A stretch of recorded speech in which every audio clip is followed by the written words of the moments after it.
Hello students, नित्यम classes में आपका स्वागत है। जैसे कि हमने प्रीवियस वीडियो में वैद्युत क्षेत्र की तीव्रता के न्यूमेरिकल डिस्कस किए थे और उसी कड़ी में आज हमारे न्यूमेरिकल है। फर्स्ट है दो बिंदु आवेश प्लस 5 इंटू 10 की पावर माइनस 19 कूलम और सेकंड है प्लस 10 इंटू 10 की पावर माइनस 19 कूलम और दोनों एक दूसरे से 1 मीटर की दूरी पर स्थित है। दोनों को जोड़ने वाली रेखा के किस बिंदु पर वैद्युत क्षेत्र की तीव्रता शून्य होगी। तो यहां सबसे पहले गिवन क्या है लिख लेते हैं। फर्स्ट इज कि दो बिंदु आवेश है Q1 इक्वल टू गिवन है plus 5 into 10 to the power minus 19 coulomb और सेकंड जो है वो गिवन है plus 10 into 10 to the power minus 19 coulomb और दोनों के बीच की जो डिस्टेंस है R वो कितनी है 1 मीटर और इसमें गिवन है कि दोनों को मिलाने वाली रेखा के किस बिंदु पर वैद्युत क्षेत्र की तीव्रता शून्य होगी। तो यहाँ पर इसका डायग्राम पहले ड्रॉ कर लेते हैं। ये Q1 है और यहाँ से जो टोटल डिस्टेंस है कितनी है 1 मीटर। 1 मीटर डिस्टेंस पर दूसरा आवेश है Q2। अब हमें बताना है कि इन दोनों को मिलाने वाली रेखा के किस बिंदु पर वैद्युत क्षेत्र की तीव्रता शून्य होगी। जैसे कि मैंने पहले बताया था, अगर दोनों आवेश हमारे पास सेम प्रकृति के हैं तो वो कहीं ना कहीं जो बिंदु होगा वो इनको मिलाने वाली रेखा के बीच होगा। तो मैं मान लेता हूं कि वो जो हमारा Q1 आवेश है उससे x दूरी पर वो कोई बिंदु है O, जिस पर वैद्युत क्षेत्र की तीव्रता क्या है शून्य है। मान लीजिए ये बिंदु A है और ये क्या है B है। तो अगर Q1 से हम मानते हैं कि x दूरी पर वो क्या है वैद्युत क्षेत्र की तीव्रता बिंदु O पर शून्य है। तो अब यहाँ पर हमें कैलकुलेट करनी है। तो सबसे पहले हम देख लेते हैं Q1 से डिस्टेंस x होगी तो Q2 से कितनी हो जाएगी। ये टोटल अगर 1 है और यहाँ से x हो जाएगी तो ये कितनी हो जाएगी 1 माइनस x। तो अब सबसे पहले देख लेते हैं कि Q1 के कारण और Q2 के कारण जो O पर दिशा होंगी वो क्या है।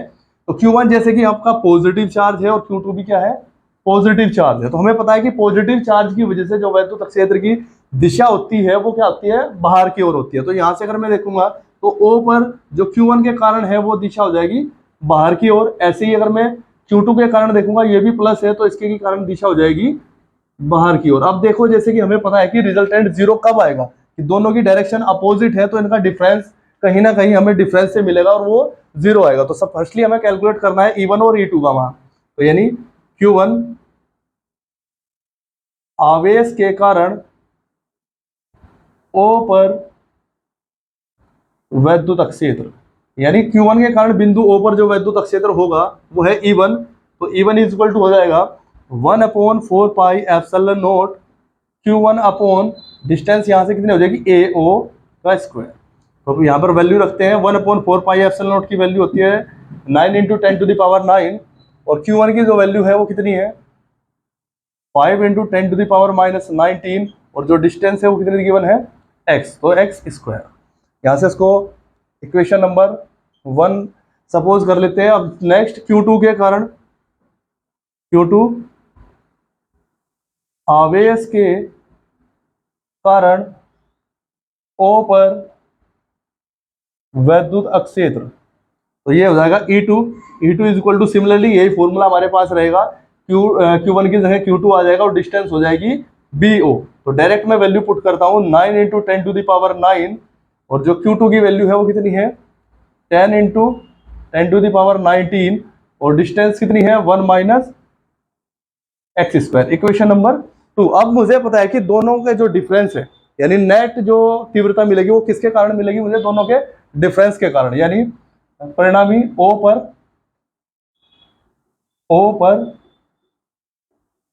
परिणामी वैद्युत क्षेत्र, तो E इज इक्वल टू हो जाएगा E1 माइनस E2। और जैसे कि बताया कि किस बिंदु पर वैद्युत क्षेत्र की तीव्रता शून्य होगी, इसका मतलब हमें क्या गया है कि बिंदु A पर जो परिणामी है वो कितना है 0 है। तो यहां से हो जाएगा E1 माइनस E2 या फिर हम कह सकते हैं यहां से E1 इक्वल टू E2। अब E1 की वैल्यू कितनी है वो है 9 into 10 to the power 9 5 into 10 to the power minus 19 upon x square equal to 9 into 10 to the power 9 into 10 into 10 to the power minus 19 upon 1 minus x square. अब देखिए ये similar quantity है, ये cancel हो जाएगी और 19 से 10 to the power 19 cancel और 5 टू जा 10। तो यहाँ से मिलेगा हमें 1 upon x square equal to हो जाएगा 2 अपॉन 1 माइनस एक्स स्क्वायर।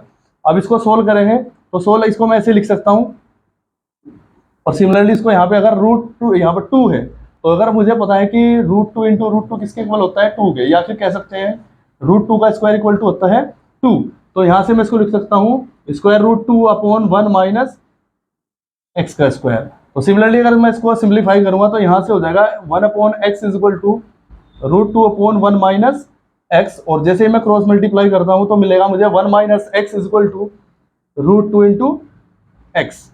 ये माइनस है तो इधर आके ये पॉजिटिव हो जाएगा, तो यहाँ से हो जाएगा 1 equal to x plus √2x, और x कॉमन करेंगे तो 1 प्लस √2, और x की जो वैल्यू हो जाएगी इधर लिख देता हूं मैं, x की जो वैल्यू होगी वो क्या हो जाएगी, x इज इक्वल टू हो जाएगी 1 अपॉन 1 प्लस √2। तो ये यहाँ पर x की वैल्यू हमें ये मिल जाती है। अगर मैं इसको सिंप्लीफाई करूं, यहाँ पर मुझे क्या करना पड़ेगा, इसका जो हर है इसका परिमेयकरण करना पड़ेगा, यानी इसका रेशनलाइजेशन करते हैं तो हो जाएगा 1 माइनस √2 अपॉन 1 माइनस √2, तो यहाँ से हमें मिलेगा 1 माइनस √2 अपॉन, यानी ये देखिए एक बार ऐड हो रहा है और एक बार सब्ट्रैक्ट, तो यहाँ से हो जाएगा 1 का स्क्वायर माइनस √2 का स्क्वायर। ठीक है, तो x इज इक्वल टू हो जाएगा यहाँ से 1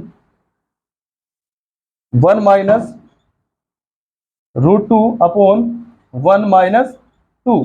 अब यहाँ पर वैल्यू पुट करते हैं, 1 माइनस जो √2 की वैल्यू होती है 1.414 अपॉन, यहाँ से अगर दोनों को सब्ट्रैक्ट करेंगे तो कितना आ जाएगा -1। ठीक है, तो यहाँ से अगर देखते हैं इसको माइनस करेंगे तो वैल्यू आएगी -0.414 अपॉन -1, माइनस से माइनस कैंसिल हो जाएगा, तो यहाँ से हमें जो x की वैल्यू मिलती है वो होगी 0.414 मीटर। तो इसका मतलब जो वो बिंदु होगा वो क्या होगा, Q1 से x डिस्टेंस, यानी Q1 से कितनी दूरी पर होगा, 0.414 मीटर की दूरी पर होगा। यानी यहाँ से हमने कैलकुलेट किया है, यानी Q1 आवेश से x दूरी पर हमने माना था, तो x की वैल्यू आई है 0.414, तो 414 मीटर पर जो होगा वो हमारा क्या होगा, यहाँ पर वैद्युत क्षेत्र की तीव्रता 0 होगी। अब बात करें सेकंड क्वेश्चन। सेकंड क्वेश्चन है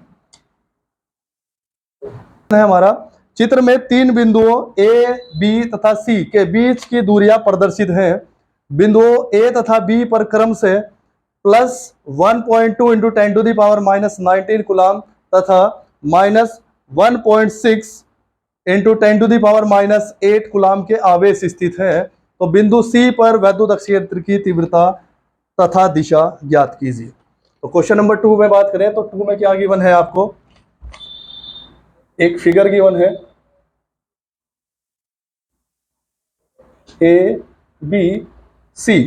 तो A पर जो आवेश है वो कितना है, +1.2 इंटू 10⁻⁻8 कूलम, और B पर है -1.6 इंटू 10⁻⁻8 कूलम, और जो डिस्टेंस गिवन है AB गिवन है 5 सेंटीमीटर, AC गिवन है 3 सेंटीमीटर, और BC गिवन है 4 सेंटीमीटर।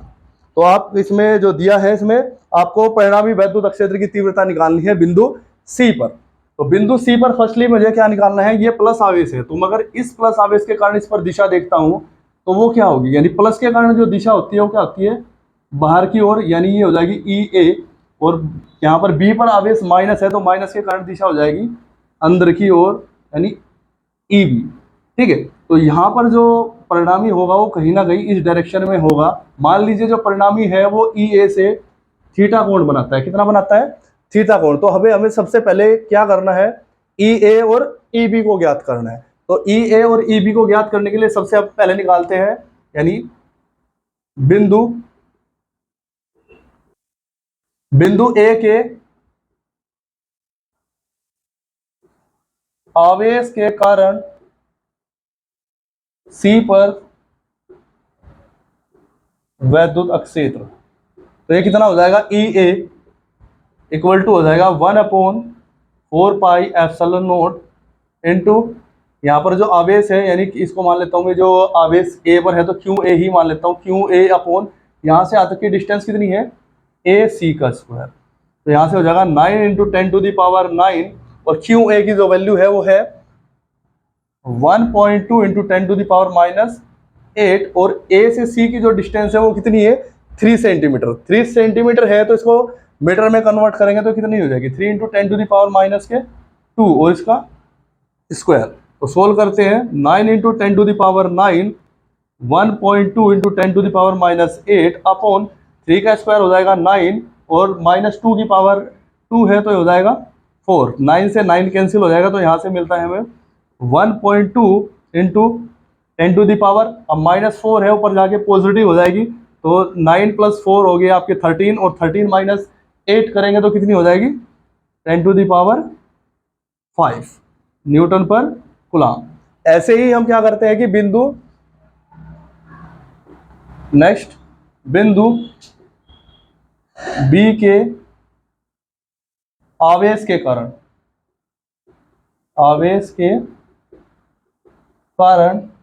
सी पर वैद्युत अक्षेत्र, ये कितना हो जाएगा, यहां से अगर इसको कैलकुलेट करते हैं तो ईबी किसके इक्वल हो जाएगा, ईबी सेम फॉर्मूला यहाँ पे अप्लाई करेंगे तो यहाँ से हो जाएगा 9 × 10⁻9 और आवेश यानी चार्ज की जो वैल्यू है वो है 1.6 × 10⁻8 कूलम और जो डिस्टेंस है वो कितनी है 4 सेंटीमीटर है। 4 सेंटीमीटर मतलब इसको मीटर में कन्वर्ट करेंगे तो 4 × 10⁻2 और उसका स्क्वायर, तो 9 × 10⁻9 × 1.6 और 10⁻8 और 6 यानी 4 का जो स्क्वायर हो जाएगा 16 और -2 10⁻2 है उसका स्क्वायर हो जाएगा तो 10⁻4। अब 16 से इसको डिवाइड करेंगे तो कितना आ जाएगा 0.1 और मल्टीप्लाई करेंगे तो यहाँ से आंसर हो जाएगा 0.9 × 10⁻4 + 9 13 13 - 8 5 न्यूटन पर कूलम। तो यहाँ से हमें ई ए और ई बी की वैल्यू मिल जाती है। अब हमें क्या निकालना है, परिणामी निकालना है। तो परिणामी देखते हैं। सबसे पहले कि हमें क्या पता होना चाहिए कि ये ऐसे है, ई ए है और ई बी। मान लीजिए जो हमारा परिणामी वैद्युत क्षेत्र है वो थीटा कोण बनाता है। तो सबसे पहले मुझे इनको रिजोल्व करना है, तो सबसे पहले इनके बीच का एंगल यानी कोण मुझे पता होना चाहिए कि इन दोनों जो हमारे घटक हैं ये इनका बीच का कोण कितना है। तो सबसे पहले मैं इस ट्रायंगल को देखता हूँ, यहाँ से देखता हूँ कि सबसे बड़ी साइड है क्या है 5। 5 का स्क्वायर मैं अगर करता हूँ तो कितना आता है 25, ठीक है। और 4 का स्क्वायर करता हूँ तो कितना होता है 16 और 3 का स्क्वायर करता हूँ तो कितना होता है 9। अब इन दोनों को अगर मैं ऐड करूं तो 16 + 9 यानी 25। तो इसका मतलब ये जो ट्रायंगल है मेरा ये कैसा है, आपका राइट एंगल ट्रायंगल है यानी समकोण त्रिभुज है। तो ये कोण आपका कितने का हो जाएगा 90 डिग्री। अब ये 90 डिग्री है तो ये एंगल भी कितना हो जाएगा 90 डिग्री। इसका मतलब क्या है कि इन दोनों घटकों के बीच जो कोण है वो कितना है 90 डिग्री है। तो यहां पर मैं लिखूंगा कि सी पर परिणामी वैद्युत अक्षेत्र। तो यहां से अगर मैं निकालता हूं ई की वैल्यू हो जाएगी √E A का स्क्वायर प्लस E B का स्क्वायर, ठीक है। तो E A का स्क्वायर प्लस E B का स्क्वायर, यहां से अगर वैल्यू रखता हूं मैं 1.2 × 10⁵ का स्क्वायर और प्लस 0.9 × 10⁵ का स्क्वायर, ठीक है। तो यहां से अगर मैं देखता हूं 10⁵ यहां भी है और यहां पे भी है, तो इसको कॉमन कर लेते हैं। तो 10⁵ कॉमन हो जाएगा। तो यहां से 1.2 का स्क्वायर कितना हो जाएगा 1.2 का स्क्वायर होते हैं यानी 12 का स्क्वायर 144 और 0.2 के बाद है तो 1.44। अब 9 का कितना हो जाएगा 81, लेकिन 0.2 के बाद तो 0.81, ठीक है। तो इसको सिंप्लीफाई करते हैं। तो यहां से सिमिलरली 10⁵ इंटू ऐड करेंगे तो ऐड करने पर कितना हो जाएगा 4 + 1 5, 4 + 1 5 और 4 + 8 12 और 1 कितना हो जाएगा ये भी 2.25 और 2.25 देखता हूं। अगर मैं पॉइंट को हटाऊं तो यहां से मुझे लगता है ये 15 का स्क्वायर है। किसका यानी 225 का जो स्क्वायर रूट होता है वो कितना होता है 15 होता है। तो अगर ये 0.2 के बाद है तो यहां से कह सकता हूं कि ये किसका है 1.5 का स्क्वायर रूट है। तो 1.5 × 10⁵ यानी परिणामी जो वैद्युत क्षेत्र होगा बिंदु सी पर वो कितना होगा 1.5 × 10⁵ न्यूटन पर कूलम। अब मुझे बतानी थी उसकी दिशा। तो दिशा बताने के लिए देखिए, अगर मैंने बताया कि ई ए से कितने पर है थीटा पर है, तो थीटा अगर मुझे निकालना है तो थीटा निकालने के लिए क्या करना पड़ेगा, ये देखना पड़ेगा कि ये यहाँ से किस तरह है, तो यहाँ से दिशा होती है tan थीटा, तो tan थीटा यहाँ से अगर किसके इक्वल हो जाएगा, tan थीटा हो जाएगा मेरा कि परपेंडिकुलर अपॉन बेस यानी EB upon EA, EB upon EA, और EB की वैल्यू जो है वो कितनी है 0.9 इंटू 10 टू द पावर 5, और EA की जो वैल्यू है वो कितनी है 1.2 इंटू 10 टू द पावर 5। यहाँ से ये कैंसिल हो जाएगा पॉइंट से पॉइंट, यानी tan theta is equal to हो जाएगा 3 3 जा 9, 3 4 जा 12, यानी 3/4, या फिर थीटा इक्वल टू कह सकते हैं कि tan इनवर्स 3/4। तो ये डायरेक्शन यानी जो थीटा की कोण होगा वो हो जाएगा आपका tan इनवर्स 3/4। तो देखिए सबसे पहले अगर ऐसा क्वेश्चन आपको मिल जाए तो मैंने क्या बताया था, सबसे पहले आपको क्या निकालना है, दिशा निकालनी है कि जो यहाँ से प्लस है या माइनस है इसके कारण दिशा किधर होगी, यानी प्लस के कारण जो दिशा होगी वो बाहर की ओर हो जाएगी और माइनस के कारण जो दिशा होगी वो अंदर की ओर हो जाएगी। उसके बाद हमें इन घटकों की जो है वैल्यू निकालनी है, यानी जैसे मैंने बिंदु आवेश ए के कारण क्या निकाला था वैद्युत क्षेत्र, ऐसे ही बी के कारण। अब हमें देखना है कि इनके बीच का कोण कितना है। तो जैसे कि मुझे पता था कि ये ट्रायंगल कैसा लिख रहा था कि 5 के जो बड़ी साइड का स्क्वायर किया और वो दो छोटी साइड के स्क्वायर के सम के इक्वल आया है, तो इसका मतलब ये ट्रायंगल कैसा है, राइट एंगल ट्रायंगल है। तो ये एंगल आपका कितना हो जाएगा 90 डिग्री, इसका मतलब ये 90 है। तो अगर देखते हैं कि एक सरल रेखा पर जो बने कोण होता है 180 डिग्री का होता है, अगर ये 90 है तो ये भी कितना हो जाएगा 90 डिग्री। इसका मतलब दोनों के बीच जो एंगल है वो कितना है 90 डिग्री है। तो इसलिए अगर मैं कंप्लीट फॉर्मूला में बताऊं तो कंप्लीट फॉर्मूला आता है EAEB cos थीटा, थीटा यहाँ पर 90 डिग्री हो जाएगा, cos 90 होता है 0, तो cos 90 0 है, तो ये वैल्यू यहाँ से फिनिश हो जाएगी यानी 0 हो जाएगी। तो इसका यहाँ पे जो परिणामी होगा वो केवल क्या होगा EA का स्क्वायर प्लस EB का स्क्वायर। तो इसको सिंप्लीफाई करते हैं तो यहाँ से में E की वैल्यू मिलती है 1.5 into 10 to the power 5 newton per coulomb. और जैसे दिशा दी है तो दिशा निकालने के लिए हम tan थीटा निकालते हैं, तो tan थीटा हो जाएगा यहाँ से, अगर मैं थीटा निकालता हूं तो थीटा यानी परपेंडिकुलर अपॉन बेस की बात करूंगा तो ये EB अपॉन EA हो जाएगा, EB अपॉन EA, और EB की वैल्यू गिवन है और EA की वैल्यू आपको अभी आपने फाइंड करी थी। तो इसको करते हैं तो यहाँ से theta equal to 3 tan theta equal to 3/4 और theta equal to tan inverse 3/4। तो यहाँ से जो दिशा होगी परिणामी की वो EA से कितनी होगी थीटा डिग्री होगी। ठीक है, आशा करते हैं इस प्रकार ये आपको क्वेश्चन समझ आए होंगे और इसने आपको अच्छे से चैप्टर कंप्लीट यानी एक्सप्लेन करा है मैंने, ये कंप्लीटली आपको समझ आ गया होगा। तो नेक्स्ट वीडियो में मिलते हैं द्विध्रुव के क्वेश्चन के साथ। कीप वॉचिंग नित्यम क्लास। Thank you.